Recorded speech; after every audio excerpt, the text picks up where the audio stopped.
Buenos días, ¿cómo les va? Espero que estén muy bien. Quiero empezar felicitándolos por el trabajo, el esfuerzo que le han puesto a la parte de ecuaciones, tanto en la presentación de actividades, en la participación de la clase de consulta y también en la resolución.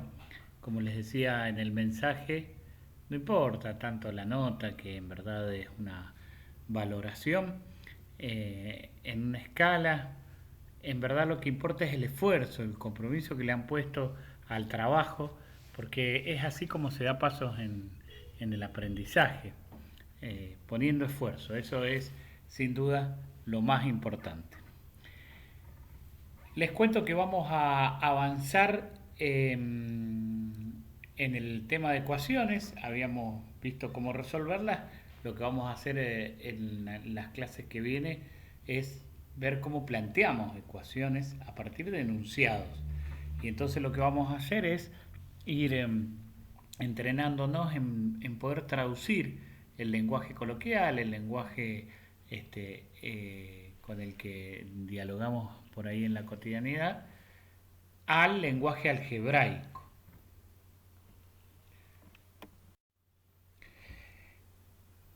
Dentro de los aportes que hace la matemática a nuestra formación integral, uno de ellos muy importante tiene que ver con la matemática aplicada, que es justamente el usar la matemática en la aplicación, en la resolución de problemas que refieren a otras ciencias e incluso a la vida cotidiana. El proceso que hacen muchas ciencias tiene que ver con, ante un problema, traducirlo al lenguaje matemático, aprovechando que la matemática tiene un buen grado de rigurosidad y precisión en sus métodos, y una vez que está traducido al lenguaje matemático, lo resuelve matemáticamente al problema y de allí lo vuelve a trasladar a la ciencia de la que proviene el problema, y así se realizan muchas veces soluciones a problemas de ciencias naturales, de física, de salud incluso. Eh, por ejemplo, con esta pandemia de la cual somos víctimas, ustedes habrán escuchado que hay modelos matemáticos que van tratando de predecir los momentos en los que se producirán eh, mayores contagios, menores contagios, en la que los contagios empezarán a decrecer, ¿sí? Y esos son modelos matemáticos que lo que hacen es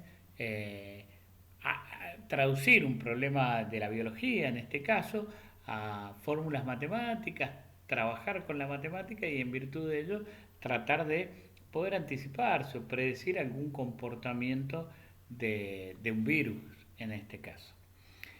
Para llegar a ese nivel de aplicación matemática, tenemos que dar algún primer paso y a eso nos vamos a referir hoy, a cómo hacemos para expresar en lenguaje matemático algunas expresiones que son coloquiales. ¿Sí? ¿Cómo escribimos matemáticamente expresiones coloquiales? Algo de esto seguramente ustedes hayan visto, ¿sí? Pero como siempre hacemos, vamos a repasarlo desde cero para que todos podamos ponernos al mismo nivel. Cada vez que nosotros decimos cotidianamente el doble de un número, si quisiésemos escribir eso matemáticamente, lo que vamos a hacer es 2 por x, ¿sí? Ese por, si bien es correcto, no es lo habitual. Lo que más comúnmente se usa es 2x directamente, sin perder de vista que allí entre el 2 y la x hay un signo por, pero como 2 por x es 2x, entonces por allí no tiene mucho sentido poner el signo de multiplicación. También es importante marcar que si bien lo más usado es la X para referirse a un número, ¿sí?, desconocido, podríamos usar cualquier letra. Yo podría decir perfectamente 2M y estoy representando el mismo enunciado, ¿sí? O 2P, o 2Q. Si lo que quiero registrar es el triple de un número, y entonces con la misma dinámica lo que estoy pensando es en 3 por ese número, lo que es lo mismo 3x, o bien lo que es lo mismo 3p, por ejemplo. Si en vez de pensar en el doble, el triple, quiero pensar en la mitad de un número, lo que yo voy a pensar es que a ese valor numérico que no conozco y al que he llamado por ejemplo x, lo que tengo que hacer es dividirlo por 2. Hemos visto recientemente en la resolución de expresiones algebraicas que cuando nosotros dividimos por un número, lo que podemos hacer es multiplicar por el inverso, ¿sí? Es decir, que podríamos en vez de decir x dividido 2, decir x por un medio o un medio x, que es lo mismo. Si en vez de usar la x quiero usar otra letra, por ejemplo la y, podría también emplearla para representar ese enunciado. Otro enunciado muy común es el siguiente de un número, y para expresarlo algebraicamente nosotros lo que vamos a hacer es escribirlo como x más 1 o r más 1 o p más 1, ¿sí? Si en vez del siguiente queremos registrar matemáticamente el anterior, lo que vamos a hacer en vez de sumarle 1, restarle 1, porque el anterior siempre es el mismo número menos 1, entonces yo voy a decir x menos 1 o s menos 1. Si lo que quiero es registrar las 2/3 de un número, entonces será 2 tercios por ese número, ¿sí? Que podemos llamarlo x o podemos llamarlo k, por ejemplo.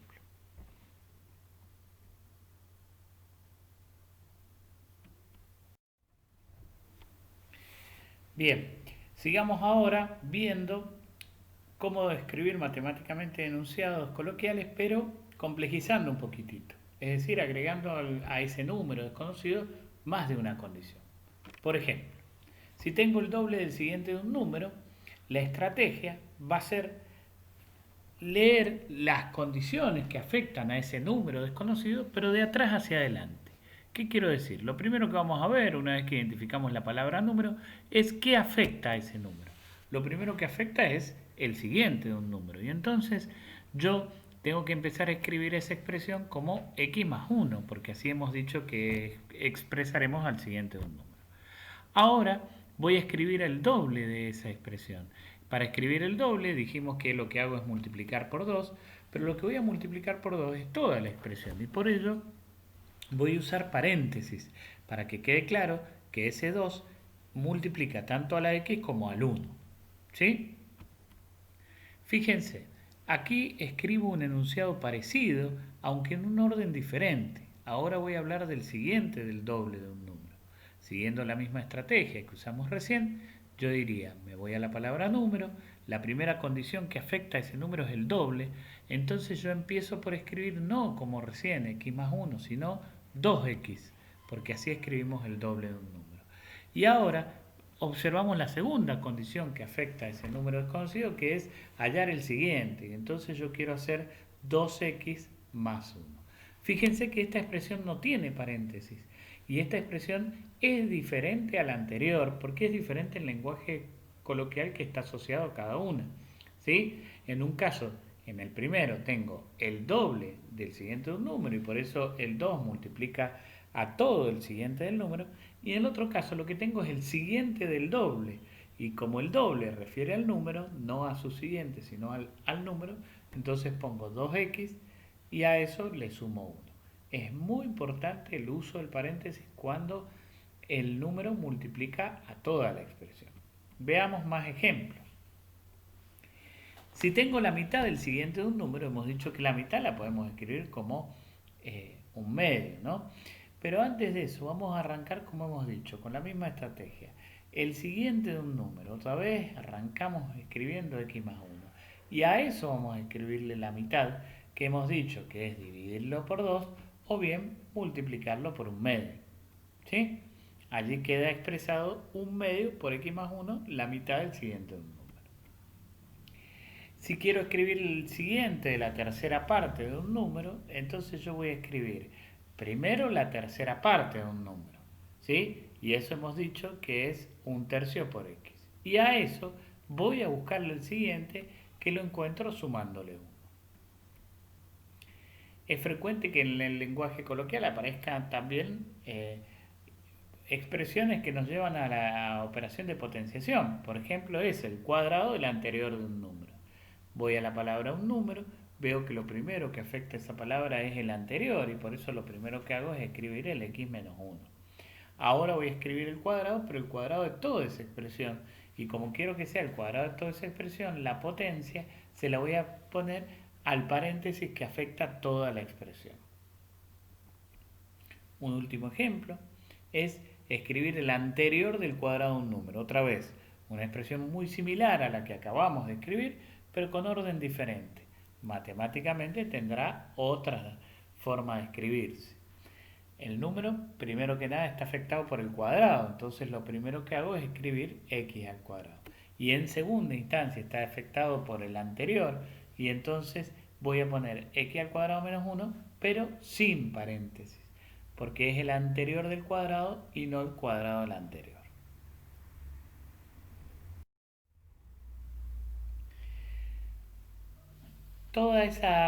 Ese repaso, toda esa mirada que hicimos de escritura matemática del lenguaje coloquial, en verdad se debe plasmar y tiene sentido a la hora de plantear ecuaciones, ¿sí? La diferencia con lo anterior es que yo antes estaba definiendo expresiones algebraicas sin el igual y por eso no eran ecuaciones. Nos podemos encontrar a menudo con enunciados como el que acaba de aparecer. El triple, el siguiente de un número, aumentado en 5 es 32. En este enunciado, un poquito más largo que los que hemos estado mirando, tengo que siempre identificar primero que nada el número, la palabra número, porque esa palabra es la que me remite, la que me refiere al valor incógnito, al valor desconocido. Entonces yo lo primero que tengo es un número y la primera condición que afecta a esa palabra es el siguiente de un número. Como hacía recién, lo primero que hago es escribir el x más 1. Una vez que he escrito el x más 1 veo qué otra condición afecta ahora, en este caso, al siguiente del número. En este enunciado es el triple y como es el triple voy a poner 3 por. Fíjense que aparecen los paréntesis que son muy importantes porque ese 3 está multiplicando tanto a la x como al 1. El triple, el siguiente es un número aumentado en 5. Cuando queremos aumentar en 5 unidades algo, lo que hacemos es sumarle 5. ¿Sí? Y entonces vamos a escribir la misma expresión más 5. Y el es 32 matemáticamente quiere decir que esa expresión, el triple, el siguiente, un número aumentado en 5, es igual a 32. Y por eso la ecuación queda completamente plasmada cuando he logrado expresar matemáticamente cada tramo de ese enunciado. Veamos otro ejemplo. La mitad de la anterior de un número disminuido en 4 es 18. Bien, otra vez la misma estrategia que hemos seguido en todas estas diapositivas. Identificamos la palabra número y después de identificarla vemos que la primera condición que le afecta a esa palabra es la de la anterior a un número. Entonces, vamos a escribir x menos 1. Ahora queremos expresar matemáticamente la mitad de eso. Y entonces vamos a poner un medio por eso. Eso entre paréntesis. Una vez que hemos escrito la mitad del anterior número, debemos escribir el disminuido en 4, que eso matemáticamente será restarle 4 a la expresión que ya tenemos. Finalmente, es 18. Hemos dicho que para nosotros significa que todo eso es igual a 18. Vamos por un último enunciado con alguna condición más. El cuadrado de la mitad del siguiente de un número disminuido en 2 es 81. Otra vez busco con los ojos la palabra número, identifico la palabra número e identifico la primera condición que le afecta, que es la de siguiente. Como esa es la primera condición, lo primero que voy a escribir es x más 1. Después tengo que expresar la mitad de eso. Y la mitad de eso no es otra cosa que un medio por x más 1. Después de eso tengo que expresar el cuadrado. ¿El cuadrado de qué? Y de toda la expresión que vengo escribiendo. Y entonces fíjense que voy a usar el corchete para que me afecte esa potencia a toda la expresión. Disminuido en 2 quiere decir que a esa misma expresión le voy a restar 2. Y el es 81 entendemos que quiere decir que eso es igual a 81. Muy bien, espero que les haya sido útil, que haya podido ser claro y les deseo muchísimo éxito en la tarea.